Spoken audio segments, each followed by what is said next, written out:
The morning sun rose over New Sejong like it always did. Golden light touched the wheat fields that stretched for hundreds of miles. Children played in the streets of the capital city. Farmers prepared their equipment for the harvest season. Nobody knew this would be their last day alive. Admiral Tae-yang stood on the bridge of his command ship, drinking his morning coffee. He was 53 years old and had spent 30 years in the Colonial Defense Force. New Sejong was his home. His wife taught at the university. His son worked on a farm in the southern continent. Life was peaceful here, far from Earth and the politics of the inner worlds. The sensor alarm broke the morning silence. Tae-yang put down his coffee cup and walked to the display screen. His heart went cold. 200 unknown ships had just appeared in orbit above New Sejong. They were massive warships, each one 3 times larger than his entire defense fleet combined. Tae-yang had only 6 frigates under his command. They were old ships designed to chase pirates and smugglers, not fight wars. He opened communication channels immediately, trying to contact the unknown fleet. There was no response. He tried again on every frequency. Still nothing. Then the bombardment began. Streams of superheated plasma fell from the sky like rain. The first strike hit the capital city's western district. 50,000 people died in an instant. Buildings melted into slag. The ground turned to glass. Tae-yang watched in horror as more plasma bolts fell across the planet. Cities vanished under curtains of fire. The ocean near the coastal settlements began to boil. He knew what he had to do. His ships could not win this fight, but they could buy time. He gave the order to launch all evacuation shuttles. Every transport ship, every cargo vessel, every private yacht on the planet was ordered to load as many people as possible and run. Tae-yang's 6 frigates moved to intercept the alien fleet. They were like insects attacking a giant. His ships fired their missiles and railguns, but the alien shields absorbed everything. Return fire came quickly. The frigate Morning Light exploded first, taking all 200 crew with it. Then the Steadfast broke apart under concentrated fire. But Tae-yang's sacrifice was working. Down on the surface, evacuation shuttles were lifting off from every spaceport. Thousands of small ships fled into space, scattering in all directions. The alien fleet could not track them all. Most were destroyed, but some escaped into the darkness between stars. On the surface, Hana ran through burning streets carrying her 7-year-old daughter Bitna. The sky was orange with fire. Buildings collapsed around them. People screamed and pushed, trying to reach the spaceport. Hana's husband had been at work when the bombardment started. She did not know if he was alive or dead. All she could think about was saving Bitna. They reached the spaceport as another plasma bolt struck 2 miles away. The shockwave knocked Hana to her knees, but she held Bitna tight. A transport ship sat on the landing pad, its engines already warming up. People crowded around the ramp fighting to get aboard. A young officer stood at the ramp checking people through. His uniform was burned and his face was covered in ash. When he saw Hana and Bitna, he pulled them forward through the crowd. "Children first," he shouted. "Get them on board." Hana and Bitna stumbled up the ramp. The cargo hold was packed with people. There were no seats, no supplies, just hundreds of terrified colonists pressed together. The ramp closed behind them and the ship lifted off. Through a small window, Hana watched her homeworld fall away. She saw the continents glowing red with fire. She saw the clouds turning black. She held Bitna close and tried not to cry. In orbit, Admiral Tae-yang's last ship was dying. The Defender had taken dozens of hits. Half his crew was dead. Systems were failing across the ship. But he had bought enough time. Most of the evacuation ships had jumped to hyperspace. His tactical officer reported that at least 40 transports had escaped. Tae-yang opened a final transmission to Earth. His hands were steady as he spoke. "This is Admiral Tae-yang of New Sejong Colonial Defense. We are under attack by an unknown alien fleet. They gave no warning. They made no demands. They simply began killing us. 12 million people lived on this world. Most are dead now. A few escaped. I do not know why this happened. I do not know what we did to deserve this." He paused and looked at his remaining crew. They were young men and women who had joined the defense force to protect their families. Now those families were ashes. To whoever receives this message, Tae-yang continued, they came without mercy. Show them none in return. The transmission ended. Seconds later, a plasma bolt struck the Defender's reactor. The ship vanished in a flash of light. Down on New Sejong, the bombardment continued for 6 more hours. The aliens were thorough. They did not stop until every city was destroyed. until every farm was burned, until the oceans were boiling and the atmosphere was choked with ash. 12 million human beings died that day. Their only crime was living on a world that alien empire wanted. The transport ship Morningstar jumped through hyperspace with 847 survivors aboard. Hana sat in the cargo hold holding Bitna and staring at nothing. Around her, people cried. Some prayed. Others sat in shocked silence. They had lost everything. Their homes, their families, their entire world. A woman near Hana asked, "Why did they do this? What did we do wrong?" Nobody had an answer. 8 days later, the Morningstar arrived at the nearest human colony. The survivors were brought to medical centers and temporary shelters. News of New Sejong's destruction spread across human space like wildfire. Every human world received Admiral Tae Yang's final transmission. People watched in horror as he spoke his last words. On Earth, the United Terran Council convened an emergency session. Representatives from all 23 human core worlds gathered. They watched the transmission in silence. They looked at images of New Sejong before and after. Before, it was a green jewel in space. After, it was a dead ball of ash and glass. Ambassador Jaemin stood to speak. He was known as a man of peace, someone who always sought diplomatic solutions. His brother had lived on New Sejong with his family. They were all dead now. When Jaemin spoke, his voice was cold and hard.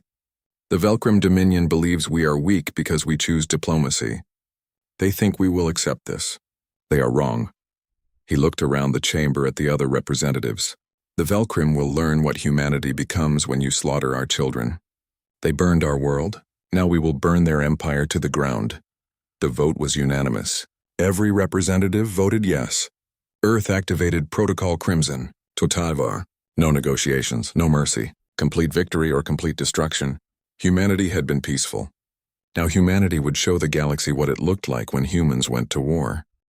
The news reached every human world within days. New Sejong was gone. 12 million dead. The Velcrim Dominion had killed them without warning or reason. In cities across human space, people gathered in the streets. Some cried. Others stood in angry silence. Memorial services filled stadiums and parks. But beneath the grief was something darker. Something cold and hard. Humanity wanted revenge. Fleet Admiral Dongwu received his orders directly from the Terran Council. He was 60 years old, a veteran of every major conflict in human history. He had fought pirates in the Outer Rim. He had commanded fleets during the Proxima conflicts. He was known as a careful strategist who avoided unnecessary casualties. But when the Council gave him command of the Vengeance Fleet, his orders were simple and brutal. Make them remember. Make them regret. Dongwu accepted without hesitation. He had visited New Sejong twice. He remembered the wheat fields and the friendly people. Now it was all gone. He gathered his staff officers and began planning the largest military operation in human history. Across human space, the mobilization began. Every shipyard stopped civilian production and started building warships. Research stations that studied distant stars now focused on weapon development. Mining colonies increased output to provide raw materials. Military academies graduated officers early and sent them straight to the fleet. On Earth, factories that had built medical equipment for hospitals now produced ammunition and armor plating. The orbital construction yards worked around the clock. New ships took shape in the darkness of space.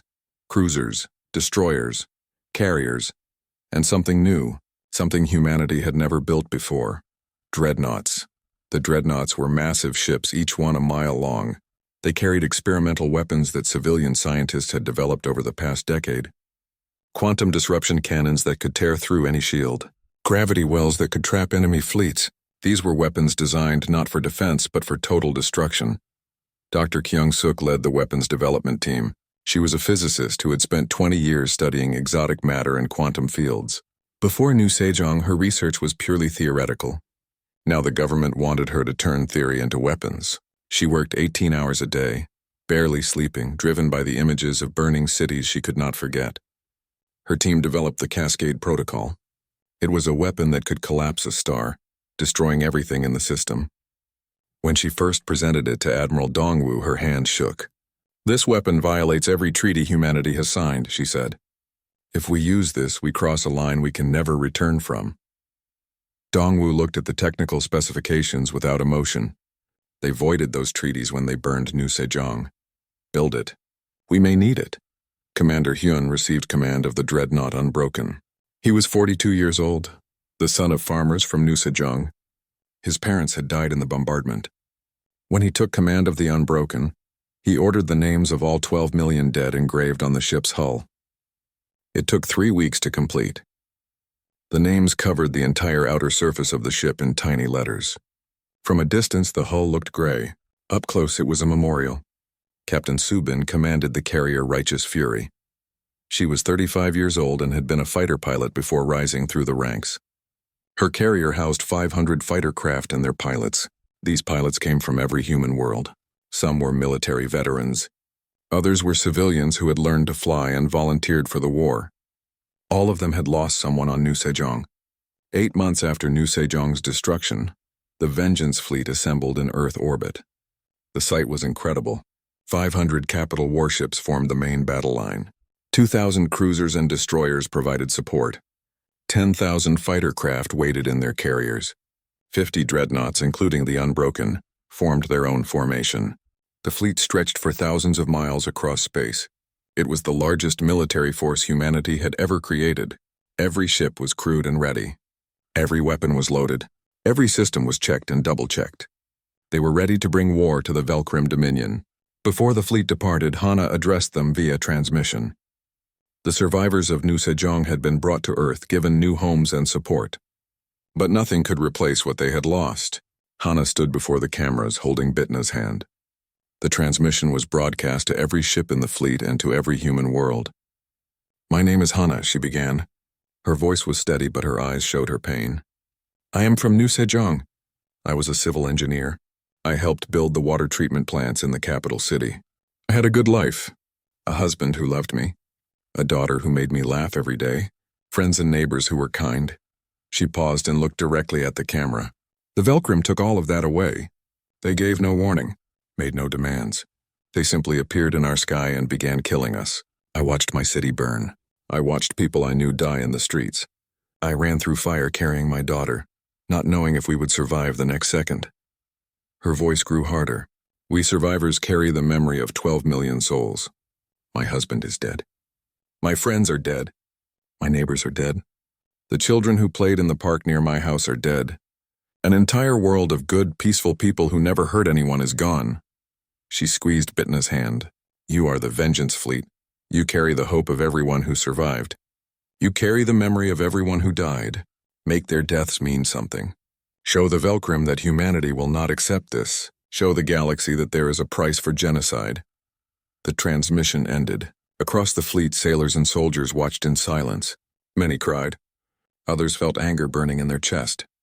All of them knew what they had to do.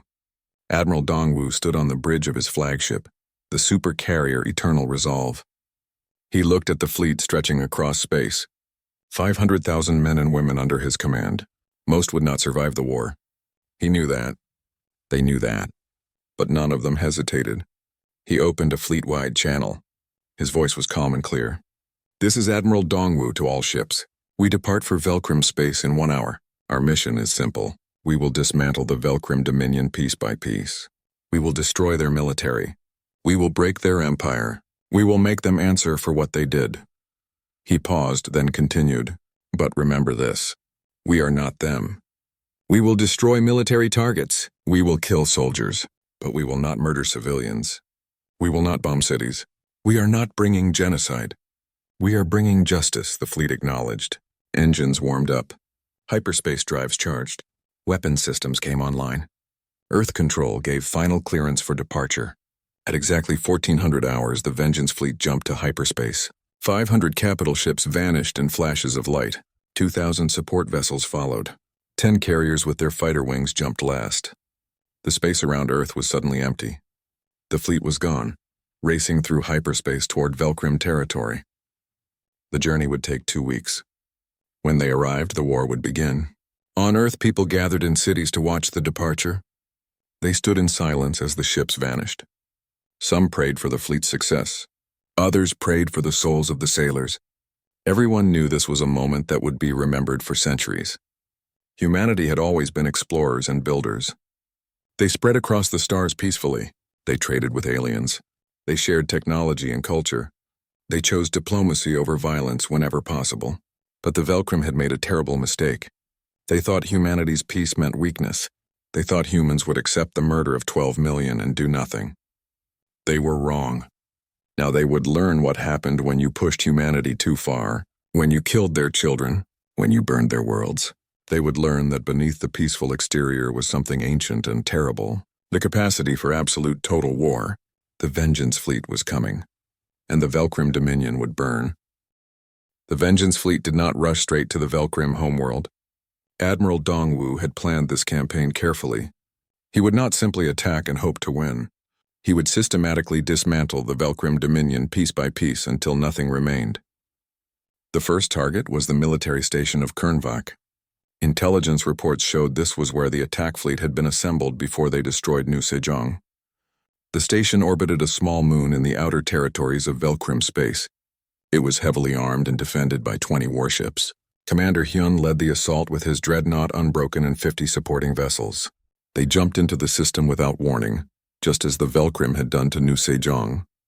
The enemy had no time to prepare, no time to call for help, no time to do anything except die. The battle lasted 14 minutes. Human quantum disruption cannons tore through Velcrim shields like they were paper. Missiles struck with perfect accuracy. The defending warships tried to fight back, but they were outmatched. One by one they exploded or broke apart. The station itself lasted longer, but eventually its reactor went critical. The explosion lit up the dark space like a second sun. When it was over, Hyun checked the scanners. No Velcrim survivors, no escape pods, no distress signals, just debris and wreckage floating in the void.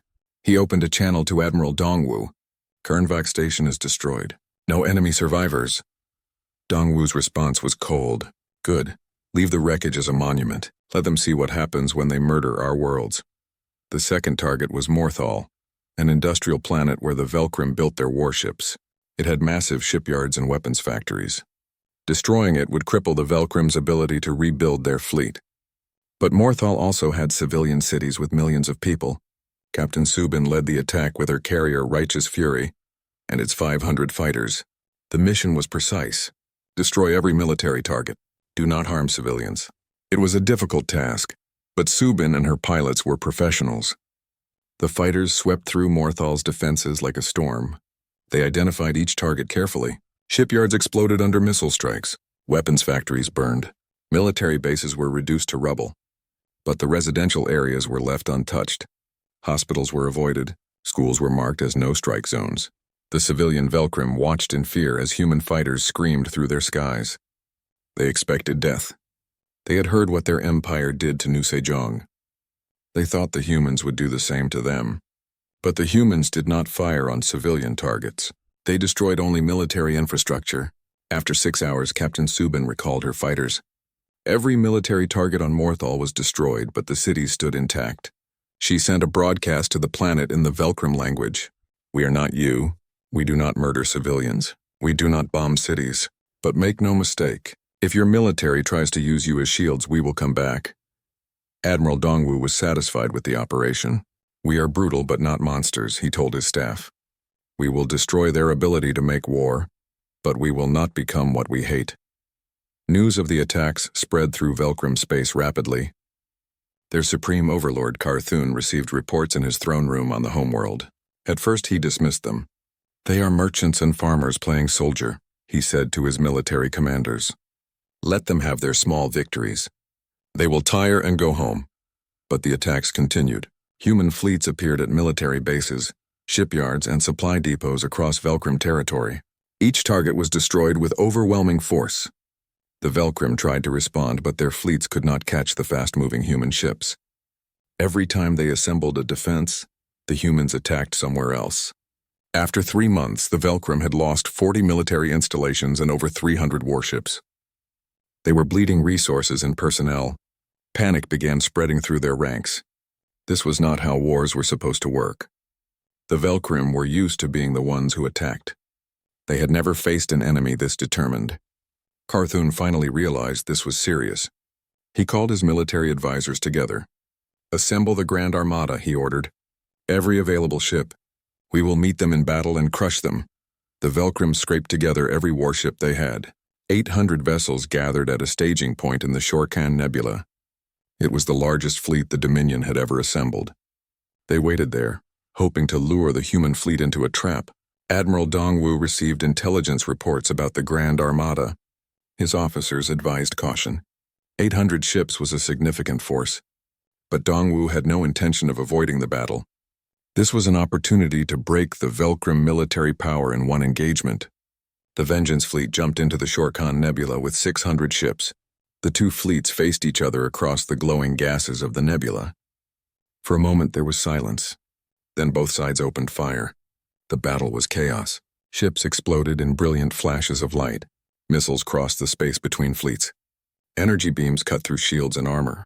Fighters swarmed like angry insects. The nebula's gas clouds lit up with weapons fire, creating a scene of terrible beauty.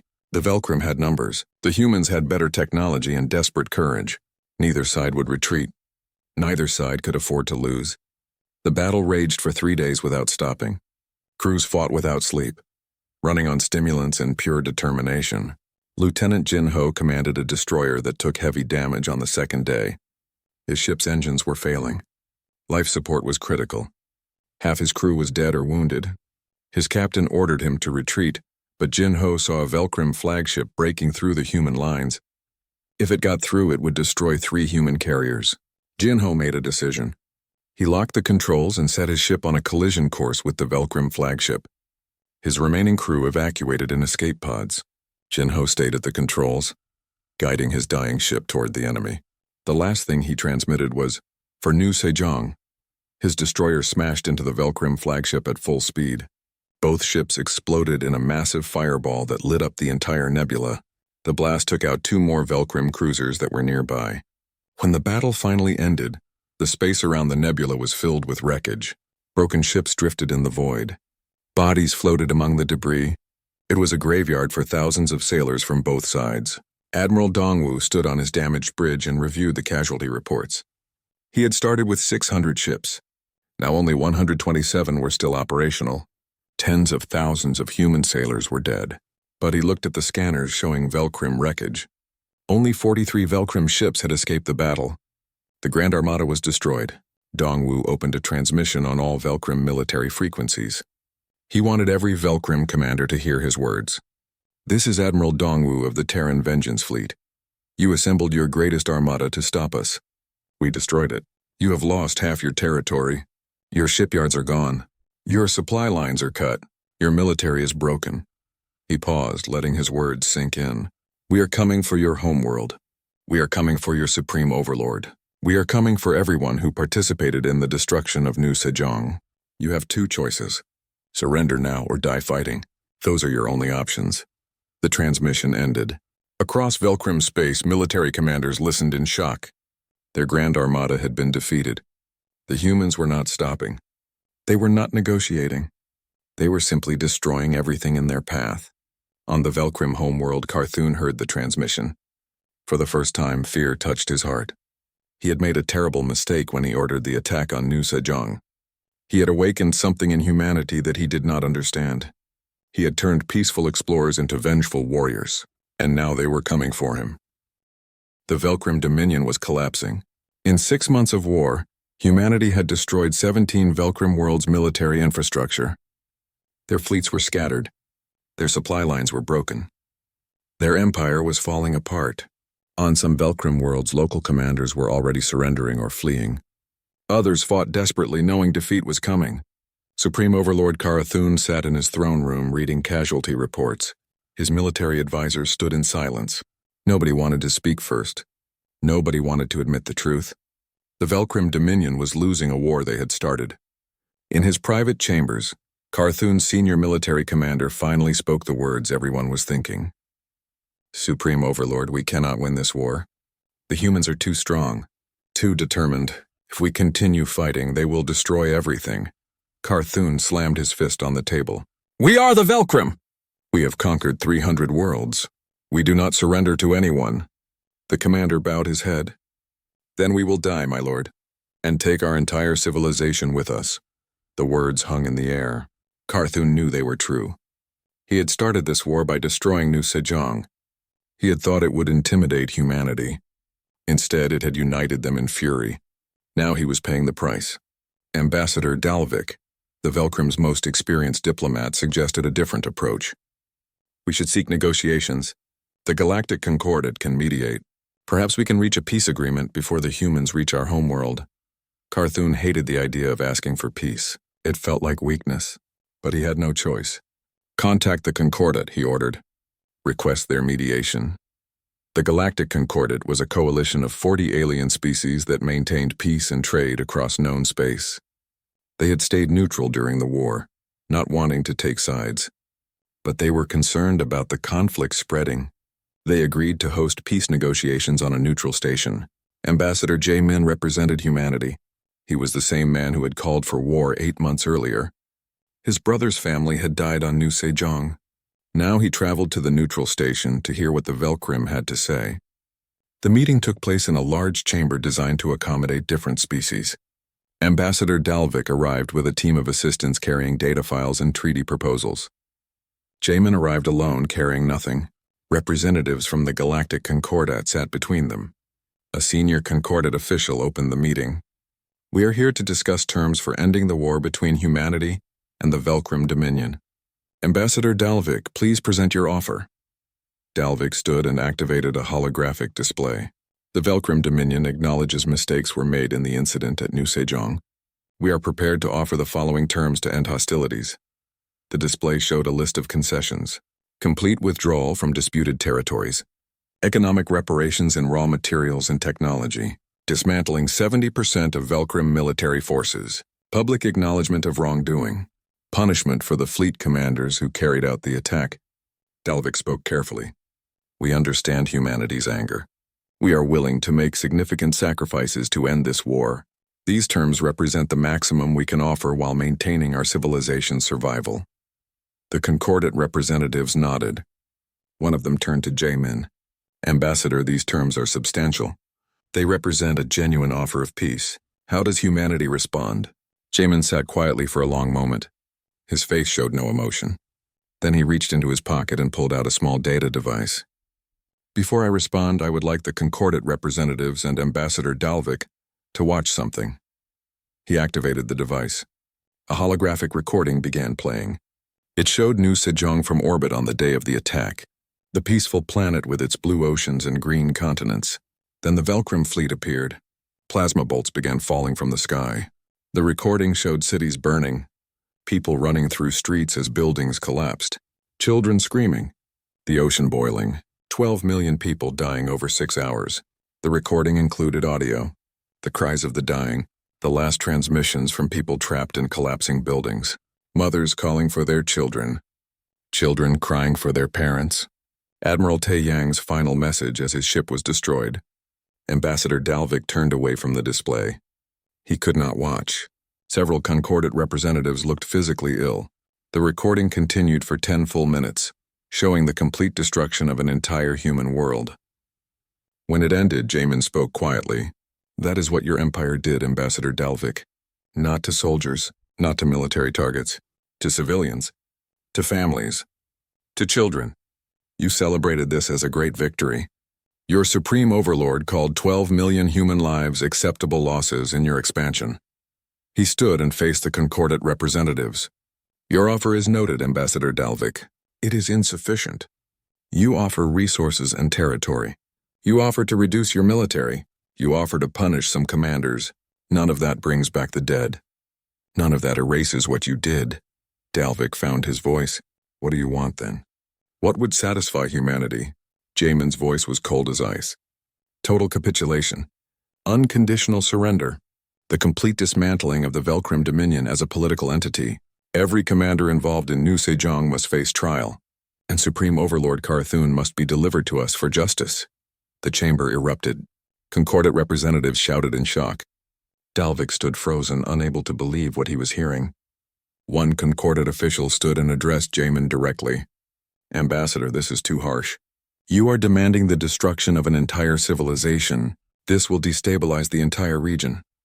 Jamin turned to face him. New Sejong is a tomb for 12 million humans. When the Velcrim showed mercy to our dead, then we will discuss mercy for them. Until then, our terms stand. unconditional surrender or total war. Another Concordat representative tried to reason with him. Think about the consequences. If you destroy the Velcrim Dominion, you create a power vacuum. Other species will fight over the territory. Trade will collapse. Millions more could die in the chaos. Jamin did not blink. Then perhaps other species will think twice before committing genocide. Perhaps they will learn that there are consequences for slaughtering civilians. Dalvik slumped in his chair. You are asking for the impossible. Carthun will never surrender. He would rather see our entire species die than kneel to you. Then he will get his wish, Jamin replied. He gathered his things and walked toward the door. This meeting is over. The war continues.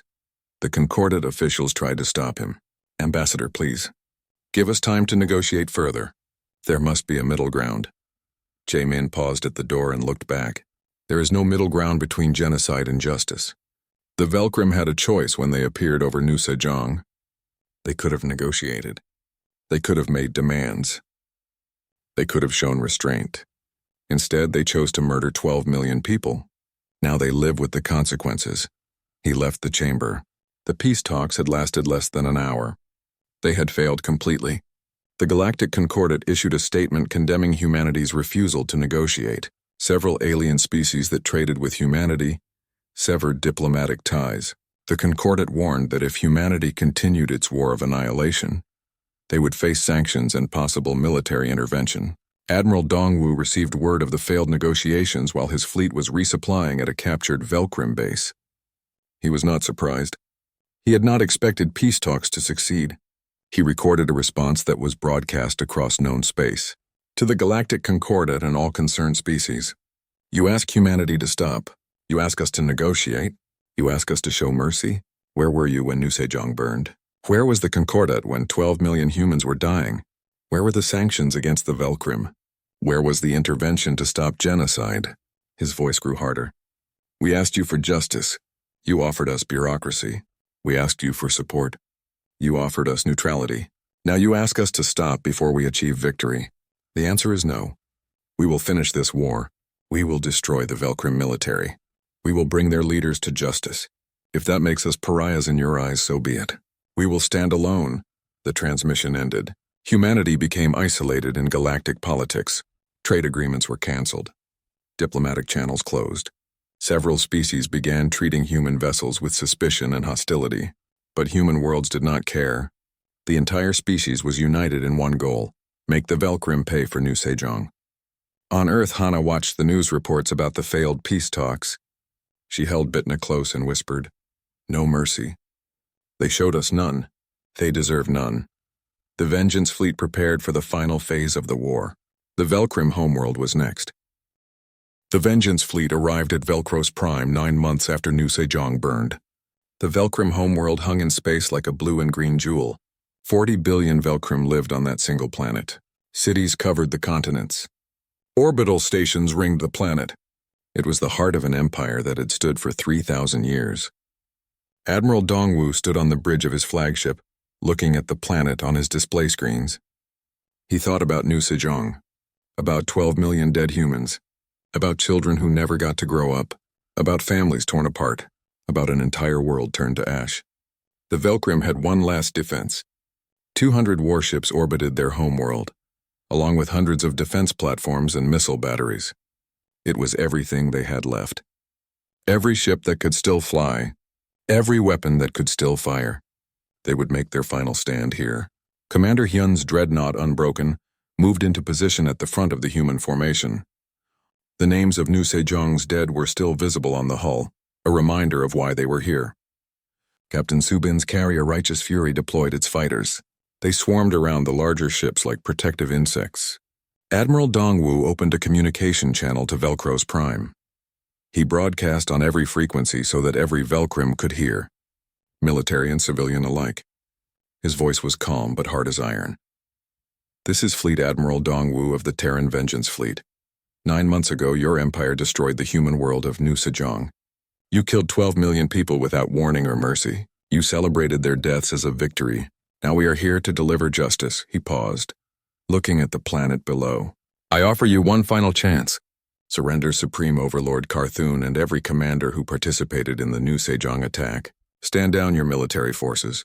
Do this within 1 hour and no more blood will be spilled. The response came quickly.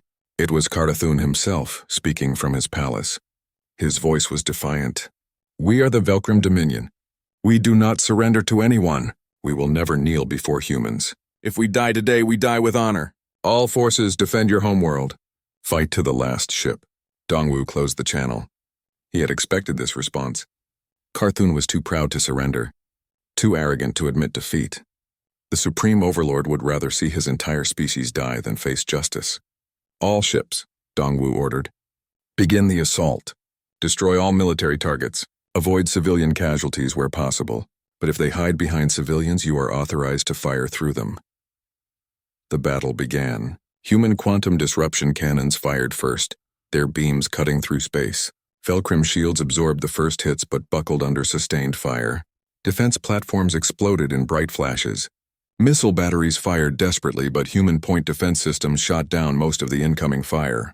The Velcrum fleet moved to intercept.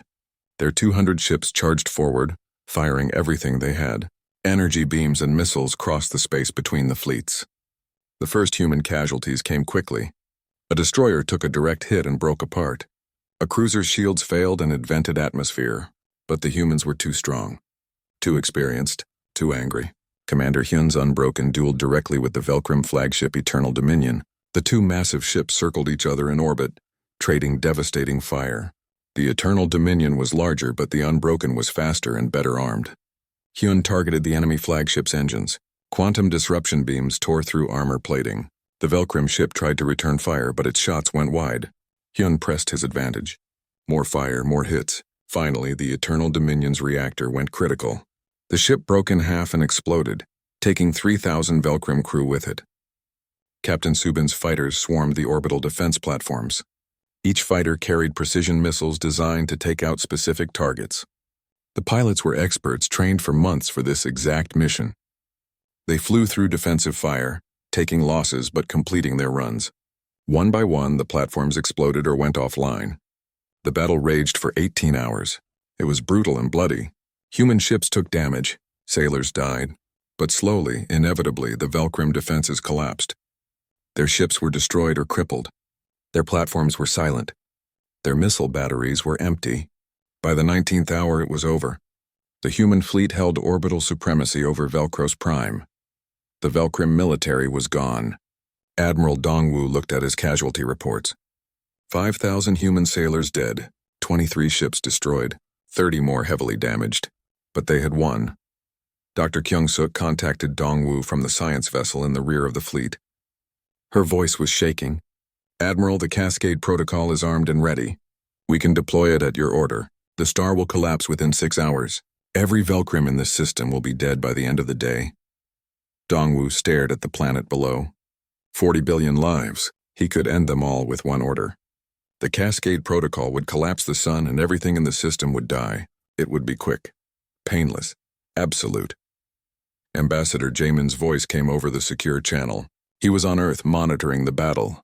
Admiral, if we do this, we become what we hate. We prove everyone right who said humanity is the real threat. We become the monsters they fear. Commander Hyun spoke from the Unbroken. They showed no mercy, Admiral. They killed 12 million civilians. Why should we show them mercy now? Dongwu closed his eyes. He thought about his entire career.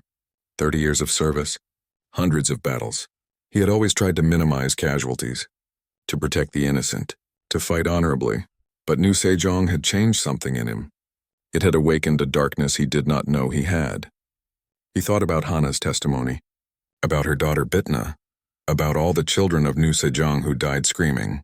The Velcrum had shown them no mercy. Why should humanity be different? But then he thought about what would come after. If humanity destroyed 40 billion civilians, they would be no better than the Velcrum. They would be the genocidal monsters. History would remember them as the species that committed the greatest mass murder in galactic history. Dongwu opened his eyes and made his decision. He transmitted directly to Velcros Prime, broadcasting to the entire planet. Your military is destroyed. Your defenses are gone. Your supreme overlord led you into this war and now he has failed you. But you are not him. You are civilians. families, children. You do not deserve the same fate we inflicted on New Sejong. He transmitted coordinates across the planet. Supreme Overlord Carthun and every commander involved in the New Sejong massacre must surrender at these locations within 6 hours. If they do not, we will deploy ground forces to extract them. Any military resistance will be met with orbital bombardment. Your cities will burn. Choose wisely. Down on Velcros Prime, chaos erupted. Civilians watched the skies in terror. They had seen their military destroyed. They knew the humans could kill them all. Many had opposed the war from the beginning. Many had protested when New Sejong was destroyed. Now they were paying the price for their leader's arrogance. In the capital city, Velcrim civilians surrounded the Supreme Palace. They were angry and afraid. Their families were in danger because of Carthun's decisions. Military police tried to hold them back, but there were too many. The crowd broke through the gates. Carthun tried to escape through secret tunnels beneath the palace. He planned to hide in the mountains and continue resistance. But his own guards betrayed him. They had families in the city. They did not want to die for a leader who had led them to ruin. They captured Carthun and dragged him back to the palace. Across the planet, similar scenes played out. War criminals were identified by their own people. Commanders who had participated in the New Sejong attack were captured by angry mobs. Some tried to fight, some tried to hide. But the Velcrim civilians were done protecting them. Within 3 hours, every war criminal on the list was in custody. The Velcrim delivered them to the coordinates Admiral Dongwu had provided. Human ground forces landed and took custody of the prisoners. Carthun was brought aboard Dongwu's flagship in chains. The former Supreme Overlord stood before Dongwu, trying to maintain his dignity. "You should have killed us all," Carthun said. "Mercy is weakness. Your species will regret this." Dongwu looked at him coldly. "Mercy is not weakness. It is the choice that separates civilization from barbarism. You will stand trial for your crimes. The entire galaxy will hear the evidence. Then you will face justice." The trials began 2 weeks later. They were held on a neutral station, broadcast across known space. Evidence was presented. Survivors testified. Communication logs were played, showing Velcrim commanders celebrating as New Sejong burned. The proceedings were fair, methodical, and absolutely damning. Hana testified with Bitna beside her. She told the court about her life on New Sejong, about the day the sky turned to fire, about running through burning streets, about watching her world die. When she finished, there was silence in the courtroom. Even the defense attorneys looked shaken. The verdict was unanimous. Carthun and his commanders were found guilty of genocide. The sentences were carried out quickly. Carthun's last words were a curse against humanity. Nobody listened. The Velcrim Dominion was dissolved. Their territory was divided and placed under joint governance by the Galactic Concordat and human observers. Velcrim military,